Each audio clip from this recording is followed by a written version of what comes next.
Welcome to the Sober by Design podcast, where we explore the many pathways to recovery and a better life through conversations with a wide array of guests. Whether you're sober curious, in recovery, or simply looking to improve your mental health and well-being, this podcast will have something for you. Each week, we sit down with inspiring guests from all walks of life who share their personal stories of struggle and triumph, offering valuable insights and practical advice on how to design a life worth living. From addiction and mental health to spirituality and creativity, we cover a wide range of topics that are relevant to anyone seeking to live a more fulfilling and authentic life. So join us on this journey of discovery, growth, and transformation, and start designing a new life.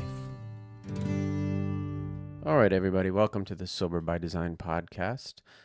My name is Corey Hennings, and today, for this episode, I am rolling solo. I did have a guest scheduled for this week, and she is awesome, and we are going to record again next week. But the issue was that I was on the road, and while I thought I had my equipment all figured out, it turned out that I'm not as savvy with this equipment yet as I thought. So we were looking at each other on the screen. I was talking, she was talking. I couldn't hear her, she could hear me. Anyway, we decided it was best to avoid the frustration of the moment and just do it while my studio was at home. It's not a huge studio that I have here, but, I have some equipment, mic, little pod track, recorder, and it's just easier if I'm all stable. The other day, my wife, Renee, mentioned that sometimes I get a little agitated before these recordings. If I am maybe not settled in, if I'm running around, if I'm rushing, the technology is still throwing me a little bit. So anyway, today you get me alone, and I figured it was a good time to give everybody a little bit of background of who I am, because we haven't done that yet. Some of it's been sprinkled through the episodes. But it is always good to know your host to some extent, and this is the week I can do that. So anyway, my name is Corey. I am a recovering alcoholic. I will give you my background. Right now I'm 45, going to be 46 in a couple months. I was born in New Jersey. My parents were younger when they had me. My mom was really young. She was 18. My dad was about 10 years older. They were not, I don't think, ready for me at that point. They both love me and, were happy to have me, but I don't know that they were 100% ready for a child at that point in their life. And I don't think that they were ready to be a couple at that point in their life.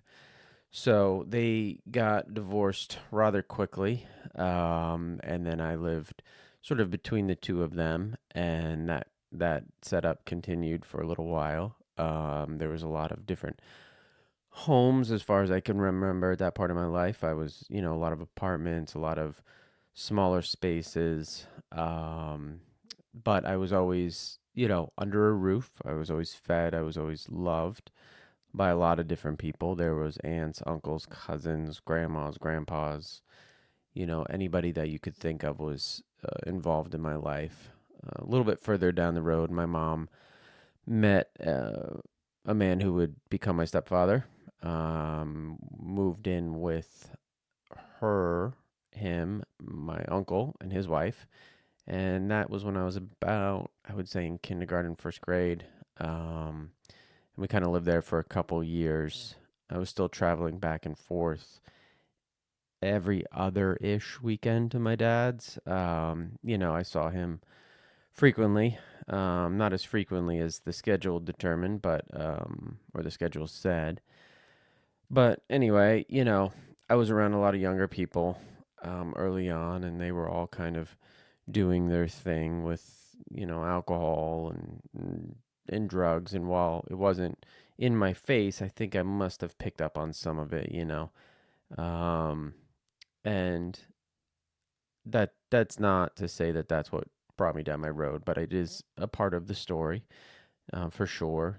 Drinking was abundant in my eyes and my family, and at the parties, and I always kind of saw it. It was just around. We weren't a teetotaling family by any means. On either side of the table, my mom or my dad's side. So anyway, my life continued on. It was a pretty good life. I mean, from all things considered, from how the start went to where I ended up, I think it was good. I had a stable home. Again, we moved from that shared home with my uncle, and that sort of shared roommate situation. We moved into a condo. I was there for about 5 years with my mom, my stepfather. During that time, my stepfather and mother had two boys, so my half brothers, and during that time, my dad had a gotten married and had a daughter, so my half sister. Those are my only siblings, all half. They're all obviously younger than me. My sister's the closest, and then my brothers, I think, are about 9 years. The first one's 9 years, and then the other one would have been a little bit different, 12 years spread, something like that, 10. Um, After eighth grade, we moved to a new high school, fell right in, and really enjoyed my time there. I made some great friends. I did not get into drinking. I was very against it at that time. I kind of saw my mom and her drinking really escalate. So I was kind of living in an alcoholic household. There was a lot of drinking that would happen during the day. I would come home from school. She would already kind of be, tipsy on a number of days. And that kind of continued to escalate through the high school time. Despite that, I still did all the stuff. I went to, play sports as best I could. I did after school activities. I had friends. We hung out, and it was a pretty normal high school time. Obviously, the drinking had an effect. And for me at that time, the effect was don't drink at all costs. Like, I did not want to have what I was seeing part of my life. I went away to college. The idea was to become an architect. So I went to a local state school here in New Jersey. I got accepted to the architecture program. And once I got there, I think it was kind of clear that it wasn't for me. Not so much the architecture, but the school, just the whole thing. I don't know if I wasn't ready or it was just too much. But I definitely felt a little bit off. I didn't address that. I kind of continued on, and then I went to visit some friends in New York City at Columbia University. At that time, we went out to a bar. I was not going to partake, and then I did, and that kind of opened the floodgates for me. From that moment on, 18 to, let's just say, 35, it was an escalation of drinking. And, at some points, a little bit of drug use, just pot. I wasn't a big drug person, even though I was hanging around with some folks that were. It really wasn't part of my story. But drinking was. It kind of just grabbed hold of me quick, and it wasn't gonna let go. And again, that drinking kind of continued, and I don't love giving like a drunk-a-log here, but I think for the sake of this episode, my drinking was primarily beer. I fancied myself a beer connoisseur, and I made my own beer at home. I, we would keep a keg at the house. It was not, looking back now, it wasn't normal. I should have known that. But when you're in the throes of your drinking, you can't see it. And I was hanging around with enough people that it kind of did seem normal. I think maybe I was keeping those people close, but it kind of made it okay. What I was doing wasn't totally out of bounds for my group of friends. So I just kind of continued on. I had a job, we had a house, we were able to do things. Throughout this time, I was still dating my wife. We did get engaged and married. Um, somewhere in the early 2000s, we went up to Boston so I could go to graduate school. Things were looking okay. I would say that at that point, the drinking was, not under control, but it wasn't bad, as bad as it was going to get further down the road. We drank together, me and my wife. Again, she wasn't drinking to my level, but it was enough where I thought like, well, I'm not that bad. Um, and that story kind of continued on until we had our first son, and you know, Renee was able to kind of back off, and I think I went the other direction at that point. There was a split. Um, I kind of picked up on my drinking, and she scaled back, and that's when real things started to, I think, consequences started to happen in my life. There becomes a level of drinking for some people where you're waking up, you're always hungover, you're not well until that night, when you're drinking again. I know some people get it early in the morning. I never got there, although I'm sure, having a drink early in the morning, looking back, probably would have taken some of those bad feelings away. I never did that. And this kind of escalated from 2005, I would say, until I finally stopped drinking in 2012, September 4th. And there were plenty of times where I tried to stop. I went to the AA meetings. I sat in the room. I listened. I knew that my story was similar to what I was hearing, but I thought I could go back out and fix it myself, control it, give myself rules. I would only drink on the weekends. I would only drink on a Wednesday. I would only drink on a Thursday and a Wednesday in the weekends. And it was this up and down, kind of, I would say, ride from 2005 to 2012. I would say 2011 to 12 was probably the pinnacle. It was evident at that point that I needed to make a change. I could see it. I was being told it.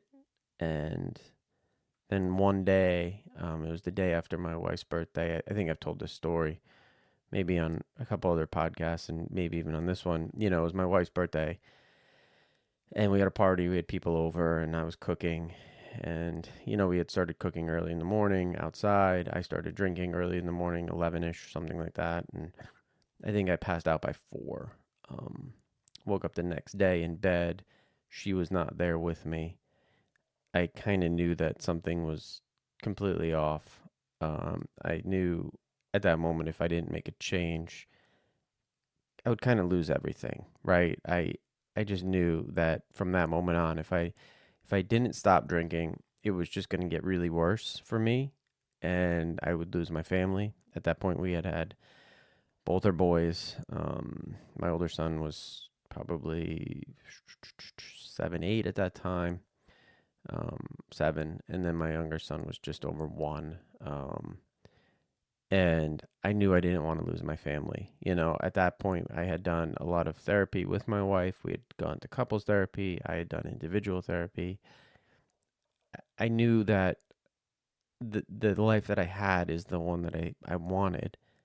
I just couldn't get out of my own way.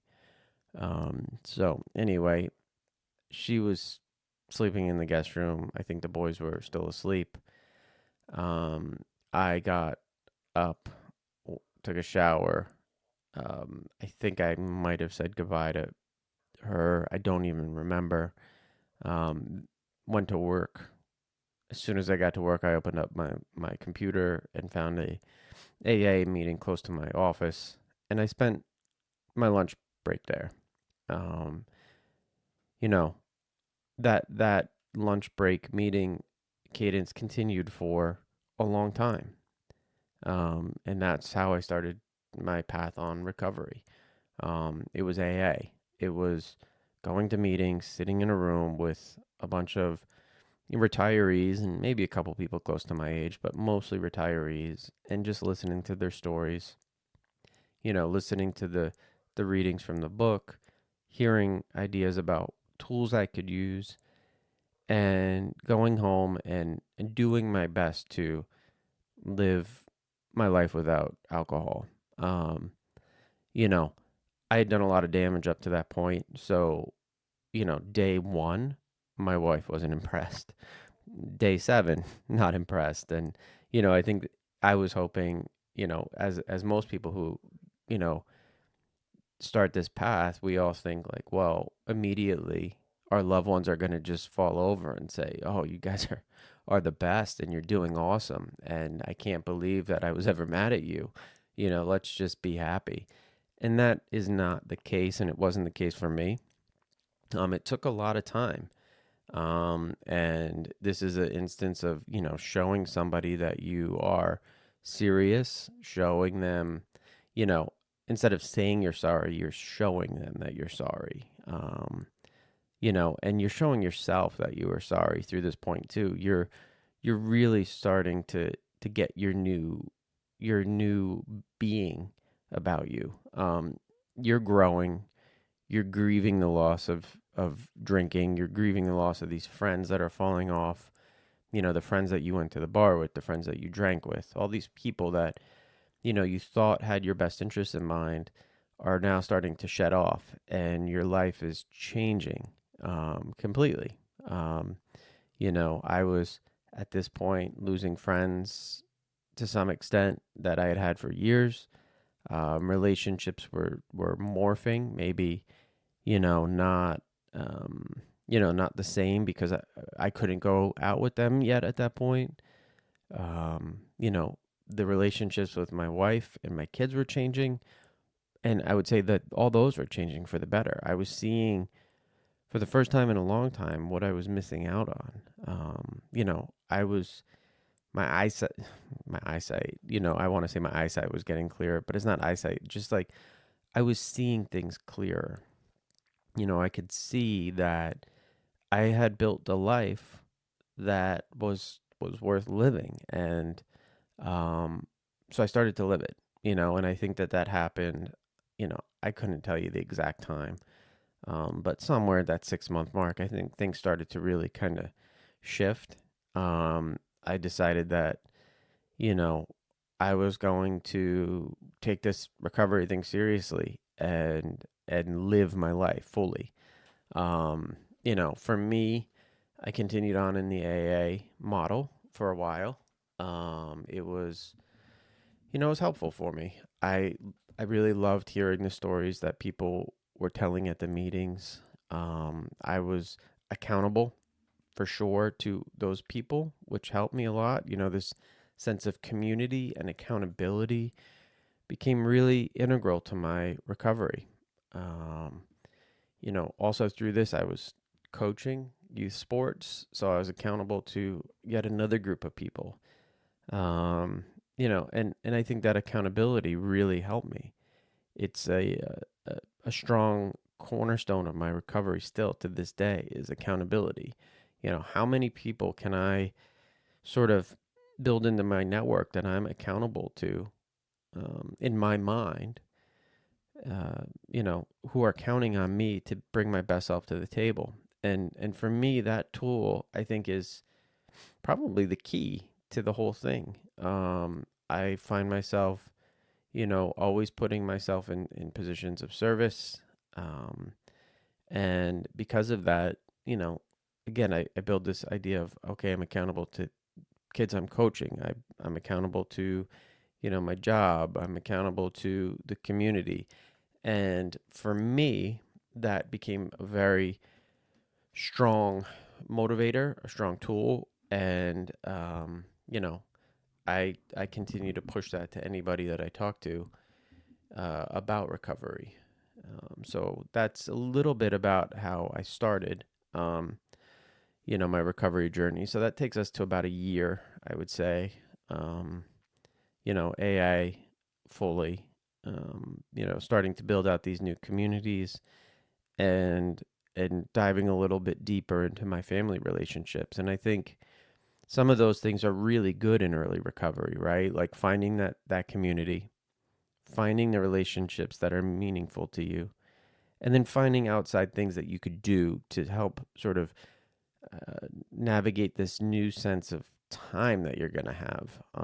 When you're drinking, you can drink away 8 hours and it feels like an hour. But when you first get sober and those 8 hours are laid out in front of you, they are very hard to fill.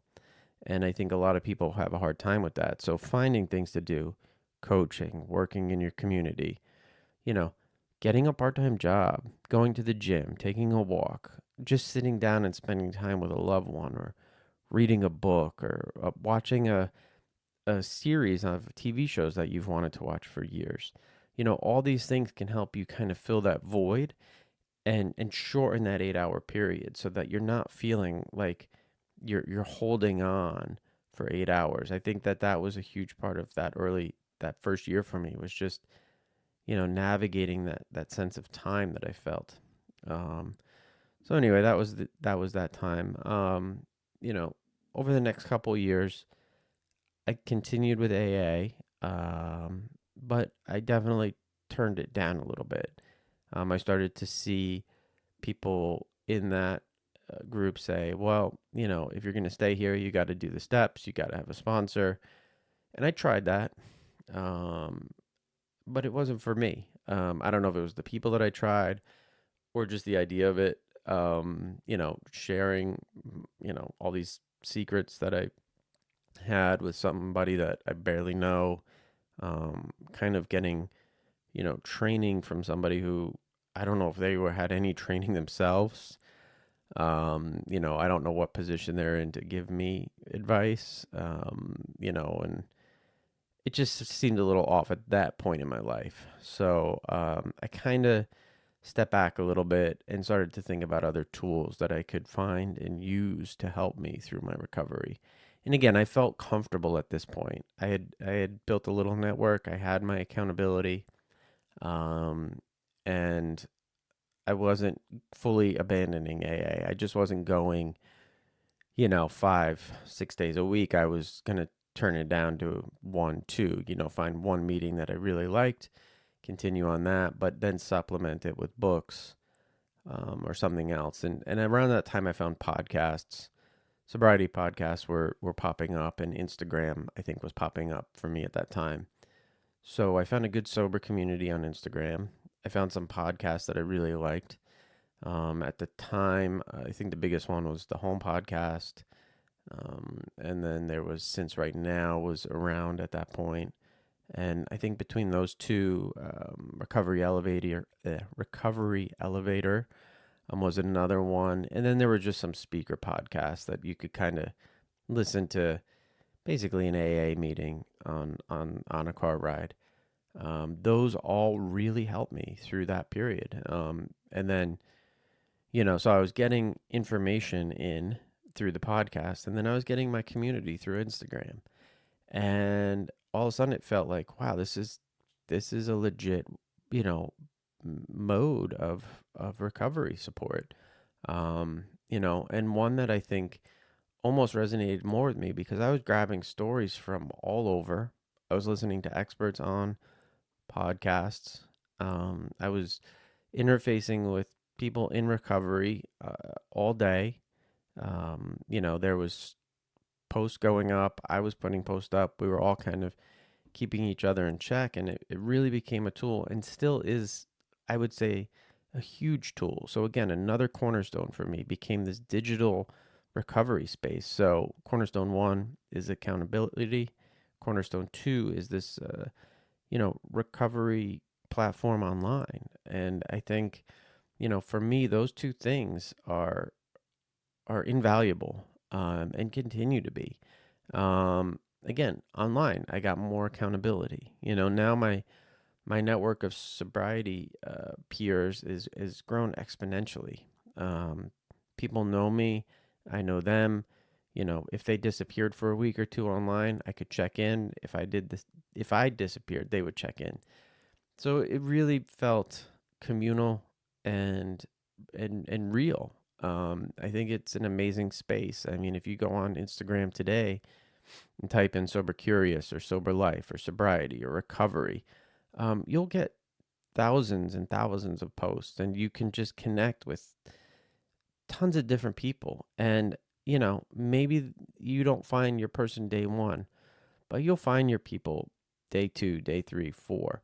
And there's different groups, I think, even on Instagram. I mean, there's people who are, maybe a little bit left leaning politically, right leaning politically, people who are, into sports and sobriety, into fitness and sobriety, into music and sobriety. I mean, you could really get niche and find the people that you want to interface with. And I think that's the beauty of it, right? Like it's so individualized almost for your recovery. It's a really interesting space, and I've met some great people on there. Some of them are going to be interviewing the woman I'm interviewing next week that I missed today. I met on Instagram, and I don't want to tell her story here, but just seeing her on this space, it's like I'm watching somebody grow and change and become their best selves right in front of my eyes over a series of photos, videos, and these messages that people put up. I've seen love stories unfold. I'm going to have somebody on in a couple weeks who just has an amazing story. He is one of my sobriety inspirations. He's somebody who you know, I always think, okay, I want to be more like that person. I should use some of his tools. I've there's just so many people. I had somebody on very early in the podcast that I met through Instagram, and we all kind of look out for each other, and I think it's an interesting space and one that is free. You don't have to travel anywhere.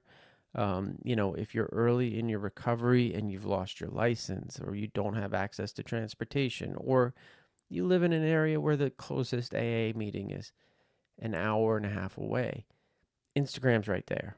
It's in your phone. It's available. You could chat with people. You can create, these amazing feeds that just are giving you what you need at that moment. So I think it's a really good tool. So that's where I was, I'd say through, the next evolution of my recovery was there. So I'm going to say that takes me up to the next kind of big, I would say, life moment for me. And that was, I was doing pretty well at this point. I felt, I was just looking through pictures this weekend, like all my digital pictures, just thousands of pictures. And it's interesting to go back because you can kind of really chart your life, right? I have pictures digitally from, the early 2000s up till today, so you're talking 23 years of photos, just chronicling your life. And, I could see all the moments in time. I was looking at moments of my drinking, but I think really for me, what I was looking at were these moments after I got sober and all the things we were doing as a family. From 2012 to 2017, we were doing amazing things. I mean, there was trips, the smiles, and I think they really got, if I look back at these pictures, my family of four, my wife and my two boys, we were really, thriving, 2015, 2016, just looking at some of these photos. I mean, we were going on trips. We were doing day trips to the beach. We were really dialed in. The smiles, the laughs, you could kind of feel them coming through the screen. And, so just looking at that this weekend kind of made me remember all these stages of this journey for me. But 2017, mid 2017, we went away for Thanksgiving to Maine, which we always do. I have family up there that we love dearly, and we spend our Thanksgivings with them. It's my uncle through my stepfather. He's a year younger than me, and him and his wife and their two daughters, and we just have a great time together. They're probably our closest family. We just get along, all of us. So we were up there celebrating Thanksgiving as we always do. And we came home that Sunday. And then on Monday, I had gone to work, and, um, it was a beautiful day. I could just remember the day. It was sunny. It was just a beautiful November day. For late November in New Jersey, it was spectacular. I was working probably about an hour from home, on a project at that point, at a hospital system. So I went to my construction office, started to get calls probably about 11 that day that people were having a hard time getting in touch with my mom. I got a call from one of my aunts, then I got a call from my youngest brother. Mom isn't answering her phone. What's going on? Can you get her? So, leading up to that, there was, some concern about my mom and just kind of her well-being. But, it wasn't totally out of bounds that she couldn't answer her phone. She had a job, she had responsibilities, which is, sometimes you could be caught up in a meeting and you can't answer a phone, or sometimes you could be, driving around where we drive around and you're just not in an area that has cell phone reception. So I wasn't too worried, but then the calls kind of started to get more frequent. I can't get her. I'm worried. So I started driving home. Um, at that point, I think my aunt had called and she was concerned and she was going to go to my mom's house. I was just going to go home, which I did. I just went back to my house. She, I think, continued to my mom's house. I got home, and sometime later that day, I said, maybe it was like 2 hours after that. I called my aunt. I said, okay, I'm coming over. And then she said, don't come over. Your mom's dead. Um, she has taken her life. And I think that kind of changed. I don't think, I know that changed the trajectory of our lives here at our house. And also just our family, on a larger sphere, my extended family on my mom's side, it definitely sent a ripple through our families. You know, this is another group of people that I've been, in connection with on Instagram, are people who have lost loved ones to suicide, and it has an impact. Unfortunately, I know too many people now that have had this kind of loss. We tend to find each other in some way. I found people at my gym. I found people, my best friend, his wife died by suicide just a couple years ago. And, it just seems like we find each other somehow. And that day shifted sort of the world for us. Again, if I look back at those photos, 2017 on, not to say that we don't live life fully anymore, but I can see, the physical change in me. I definitely aged. I think we talked a little bit about it on my podcast with my wife, Renee, but she was a big part of the time after my mom died and helping get her house cleaned out, and it took a physical and mental toll on her. She basically had like a breakdown about a year, just under a year out. I mean, she was suffering from panic attacks, anxiety, couldn't leave the house, and obviously that then has a ripple effect to me, our kids. It really, the whole experience just kind of changed everything for us. We don't have as strong a relationship with my mom's family anymore. Um, it just, I think that family kind of uh, couldn't understand what happened. And, it's hard when you're in a room together now,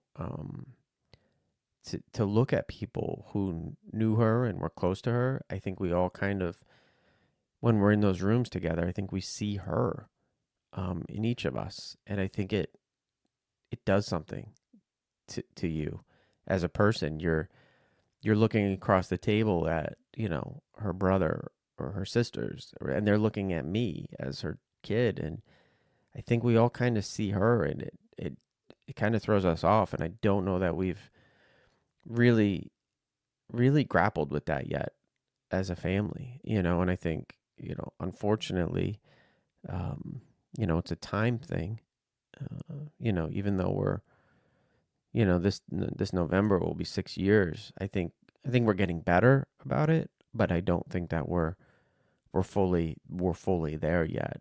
One reason is, we just don't put ourselves in those situations, um, for better or worse. We are going to have a party here at our house in a couple weeks, and some people will be there, which, again, maybe will heal the wound a little bit, close it a little bit. But I will say that death, it definitely rocked us, and um, it is one reason that I'm a huge advocate of mental health. Finding mental health, talking to people, telling people when you are having a hard time.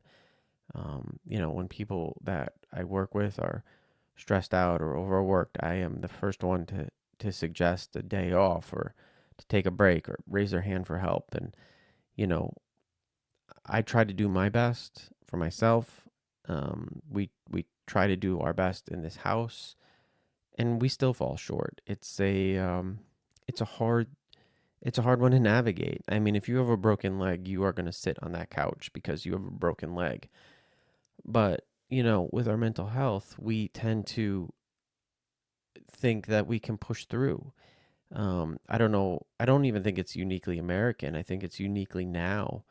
I think it's a uniquely now problem where we just feel like we need to get more done faster, more efficient, that we can't stop.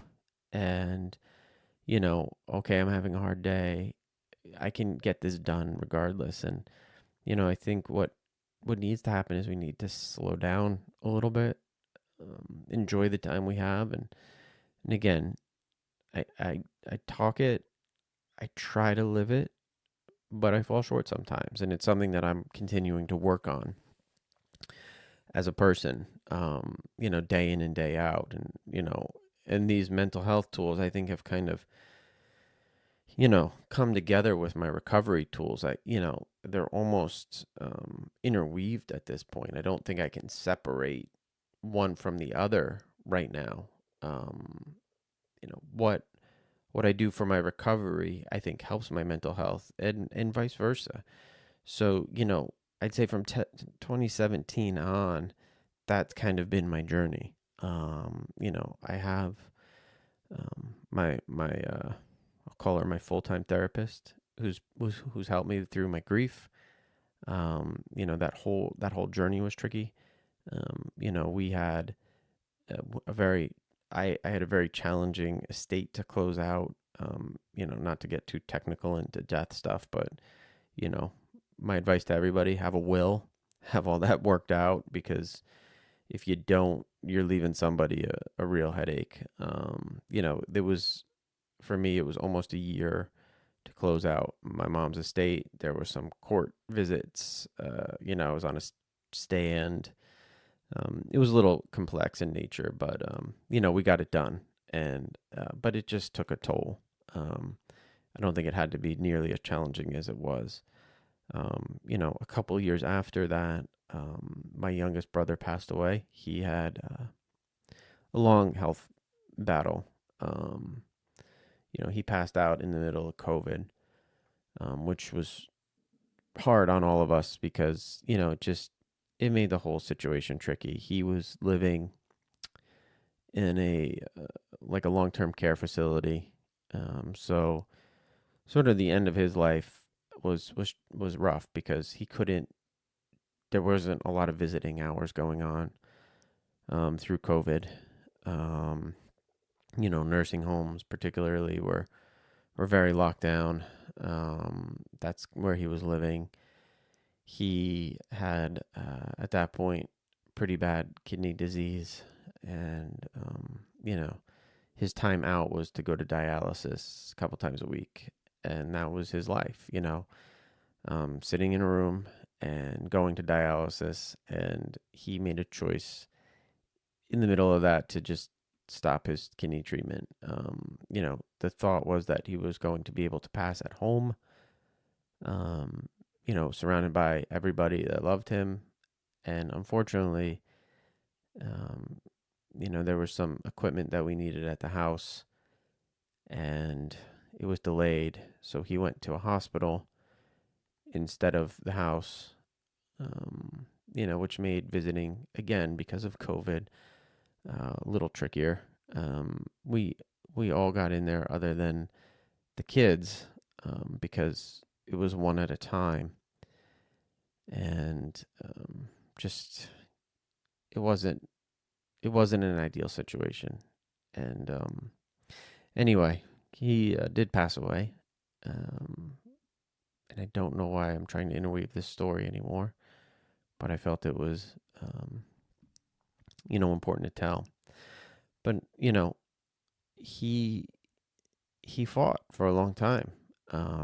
He was sick with various ailments. He had diabetes as a kid. Um, he just kind of struggled taking care of the diabetes, which then, you know, made his health harder to take care of. There was a lot of hospital visits. There was a lot of, long nights for him. And again, he passed. He was 30. So, a lot of life to live still. And he just didn't get there. So that was another moment in our recent history. I'd say the past 2 years, 3 years, where we were faced with another tough challenge. At the time we were navigating COVID as a family, which was hard in general. We were all under one roof, working, schooling, and trying to live, and you know, everybody has their own experience with that. But to throw something like that on top of it was just a little bit, I think, a little challenging for everybody here in this house. I don't know that we always recognize how hard some of the things that we've gone through are. I think you know, I know I try to maybe minimize it and just say, I'm good. Um, Maybe not the best way to go about it. Maybe being more honest about what we've experienced is helpful. Um, because then you're saying, okay, this was hard and I made it through. And um, it's okay for hard things to happen. Um, and it's okay to, have to grapple with them for a year, months, whatever the time period is for yourself, rather than just say, I'm good and close it down in a couple weeks, which I think, unfortunately is a trait that I have. And I feel like maybe I, bring that trait into the house. But anyway, let me try to get back on track here. So, somewhere between my mom dying and my brother passing, I started to volunteer at a local recovery organization in my neck of the woods. I felt it was like the next evolution of my recovery and what I could do to help, again, be of service. I think that this is the true service work for me. Again, community accountability. Now I got service as another cornerstone. Um, and I I got training. I trained as a peer recovery coach, which was awesome. I met a bunch of great people. I continue to be part of that organization today. I've worked with a bunch of folks, in that organization that are invaluable to me as friends, as peers. I learn from them. Hopefully, I give them some nugget of, something that they can take on and, use in their work or in their own life. And I've gotten to work with some great people. It's been something that I've really enjoyed. For the past 4 years, I'd say. And my family gets involved now in the center. We show up at events together. We do walks. We, just find community. I think it is, for me, probably my biggest community at this point. Um, you know, One that I wish I could find more time for sometimes. But it is a real community. And it's such a varied community. But I think the one thing that holds us all together is that we, one, want to help people, and two, we want to live our best lives. And when you're around people like that, it's just, there's a different vibe. There's just a different energy through the room. And I love it. I don't know. I don't know where I'd be if I didn't have that in my life for the past 5 years, something like that. So, again, really important to who I am as a person, is that helping of people and being part of something bigger than myself. And that's been this recovery community for me here in my county. I know some of them listen to this podcast. I'm hoping that maybe some of them made it through to this point. I appreciate all of you, and continue to look forward to continuing to work with you. I think that there's still a ton to do, and hopefully, again, as I navigate my day job, and I can find more time here and there to do more with you all. But that's been an important part of who I am.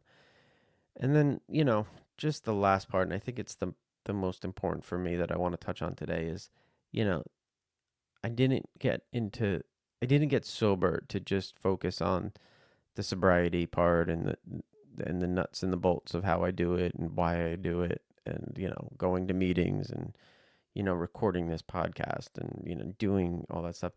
I got sober so I could have fun with my family and fun with myself and live my life. And I think that that is something that I really want everybody to understand, that just because you are in recovery doesn't mean, or even if you're contemplating it.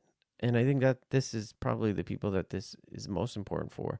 People who are contemplating, stopping drinking or stopping their drug use. Like, it doesn't mean that fun ends. It doesn't mean your life's over. It means that your life shifts and you find something different and new, and you can experience life, fully. Yes, you are going to have to experience the bad stuff fully too. But I could tell you that experiencing the other things fully, the joyful moments, the happy moments, far outweigh, tackling life daily under the influence of drugs and alcohol. Um, you know, I've had some amazing moments over the past 10 and a half years, almost 11 years of sobriety. And, vacations. I can remember everyone. I can remember birthdays. I can remember, specific dinners that we go to where we've had a great laugh as a family. Concerts that I go to. I mean, music is a huge part of my life. If you've listened up to this point, Um, but I've gone to great concerts and I've seen great bands, and I can recall every single one of them. Like, just, it's amazing the difference in my mental acuity. Even though I'm getting older and sometimes I mix up names, I can remember events now, and I think that is a huge part of it. I've also been able to try different things physically, that I don't think would have been possible when I was drinking. I I think right around 2018, I joined a local CrossFit gym, and you know, just kind of putting fitness into my life was a big deal. I had been a swimmer, a pretty decent swimmer in high school. And the pool was a big part of my life, and I kind of gave that up once I started drinking. And I never really looked back. I mean, I tried in the middle of drinking to do some, I would go to the gym or I would do this, but it was always half-assed because it wasn't the priority. And I would say that, over the past 5 years, I didn't find fitness early in recovery. It wasn't possible. It wasn't something I could, I think, dedicate my mental, uh, my mental being too, for my physical being. I was doing other things during that time, but um, now I do try to carve out time for fitness. I understand that it's another tool in my box, but it's also fun. I enjoyed my time at the CrossFit gym. There was a sense of community there. It was an event. I would go with my older son, Winston. We would stop and, maybe get a Starbucks on the way home, or we would have a good talk in the car. And then I would talk to people at the gym. And, it was fun. There was something fun about it. I do it at home now. It's a little less, um, obviously, there's no community. It's me in my garage. And to be honest, I have a challenge in motivating myself to do it. Before, when I was at the gym, my motivator was actually money, because I'd paid for the class, more than anything. But you know, now the motivation has to just be myself. You know, I do find it challenging, but when I do it, boy, it's fun, and I do try to vary it up. There's certain things that I enjoy doing more than others, but I do try to continue to challenge myself. I enjoy rowing quite a bit. I have a rowing machine now. I can, go down and lift weights or just do any sort of body weight movement. I did try a hot yoga class recently, which I enjoyed quite a bit. I don't know if it's 100% for me. I'm not the most flexible person, and I'm sure doing more yoga would help with that. But it's just another fun thing to do in my life. I enjoy going to sporting events. My kids and professional. We try to do things around here to continue to have fun, because that's what I got sober for. Again, I didn't get sober to just show up to recovery meetings, recovery events, to just be like the AA guy and come home, and it just wasn't what I was looking for. Very early in my recovery, I remember we had and I saw pictures of these the other day. We had a big pig roast at our house. My wife and I had a party. We we kind of renewed our wedding vows, and then we had people over our house for a pig roast. And I was looking through those photos, and even though it was early in recovery, I was having fun, and I was able to be at that event. People were drinking. I was okay. Um, there was people there that knew what I was doing, and they were supportive, and it was awesome. But it was strange to me at that point. There were some other folks who I knew in the recovery space that were very against this idea. They said that it was an awful idea. I was going to have nothing but problems, and I shouldn't be having that much fun yet. And I just couldn't quite wrap my head around that idea of I shouldn't be having fun yet. Like, I just kind of wanted to understand, well, when should I have fun? What's your timeline there, bud? And that was from a longtime friend too that gave me that. And he kind of continued on this path of just this, like, I just want to call it like old timer AA crap. And you know we eventually just stopped talking to each other. Well, I think he sent me a text one day to have a good life, and that was it. Unfortunately, he couldn't find the fun yet in his recovery, and I think he just couldn't deal with seeing me kind of live my life the way I was, and we stopped. But again, I just want to stress: find the fun in your life, and it makes this whole process so much easier. It becomes, it doesn't become just a challenge anymore. Again, you have your accountability, you have your community, you have, fun, you have these tools, and all of a sudden it's not as daunting as it was, like in those first couple of days when you're just thinking, I can't have a drink, or I can't take this drug. Like it's like all of a sudden now your mind is working on all these other things: accountability, service, fun. All of it becomes so critical, and now you're building this box of tools that you can you can reach into any day. And you're having a hard day, you reach in and you pick one out. Okay, I'm having a hard day. You know what I'm going to do? I'm going to go to the gym, and not only am I going to be able to physically work out some of this hard feeling, but I'm going to see my friends and be able to talk. And that's going to help you. Or, hey, I feel like next week's going to be difficult. I should probably work some kind of service work into my week. Just, I think as we grow in our recovery, like these tools kind of, you know, uh, become second nature. It's not even so much a tool anymore. It's just how you live. But again, early in recovery, they're tools and things that we need to understand that are there, and we can pull them out and use them. And that's how we start to get better in recovery. And for me, I'll just say to wrap this up, because it's hard to talk this long to nobody. Um, you know, it's been almost 11 years of this living. I would like to say that it's been the best 11 years for me. Through this time, I've made some great new friends, some really great friendships. I've had amazing experiences with my family. I've had a ton of success professionally. Um, I've seen, places that I don't think I would have seen prior. We've been on some great trips. We've done great things. But on the other hand, I've overcome really hard challenges at the same time, right? And I don't know that I would have been able to navigate some of those life events if I was still drinking.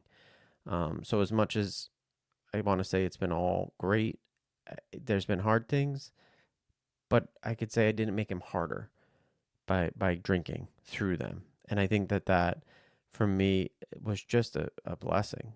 And I'm not a religious person, so I just mean that in some other non-religious way. But truly a blessing to be able to navigate all the ups and downs of life, and you know and continue on and continue to grow as a person. It's been great. You know and this podcast, I'll say this podcast is sort of the next part of my recovery journey. I wanted to be able to talk to people in a little longer form, understand what they're doing in their lives that's making their lives better, some of their tools, and then getting them out to the masses. Right now we're still growing the listenership. I try my hardest. I don't know the best tools to promote this and, get thousands of downloads and I would only want that in all actuality, because then I know that it's reaching 1,000 people that need it. That's the goal for me, not anything else. It's, the more people that can hear somebody's great way of navigating not drinking in the first 30 days, that's awesome. Like, the availability of this again for me early in recovery was huge, and I wanted to have another platform, because maybe somebody will stumble onto my platform. So that's why the Sober by Design podcast is a thing right now. And my intention is to continue to do it. I didn't want to let a week slip, and that's why you're listening to me talk for however long I've been talking for right now. And I tend to leave these episodes when I have guests on with some recommendations on books or music or television shows. I will say that this week I am a little light on all of that. For whatever reason, we've been not watching a lot. We are watching Sweet Tooth on Netflix. We're wrapping that up with our younger son Desmond. A very good show, very good soundtrack. I might have mentioned it on here already. And then this week, I did notice that one of my good friends from childhood released a new single on Spotify. Damien Musto released his new single, Cry for Help. So give that a listen. And I am eagerly awaiting the full Dave Matthews Band album drop. they did release "Walk Around the Moon" this week, so another single from their new album. I'm a big Dave Matthews fan. I know it's not the coolest thing to be a Dave Matthews fan, but I just love their band and feel like they've kind of, I mean, they've done it for a long time. They continue to put out good songs. It's not everybody's cup of tea, but it is my cup of tea. So I will continue to listen for as long as they'll put out music. And that's my stuff for the week. Again, thank you for listening to me ramble on for this period of time. I hope that there was something useful in there for somebody. If you could like, subscribe, review, do whatever, I think it helps boost this up on a page, or I don't even know yet. I got to really dig into the how this podcast thing works. But I appreciate everybody that listens, and we will talk to you next week. Bye.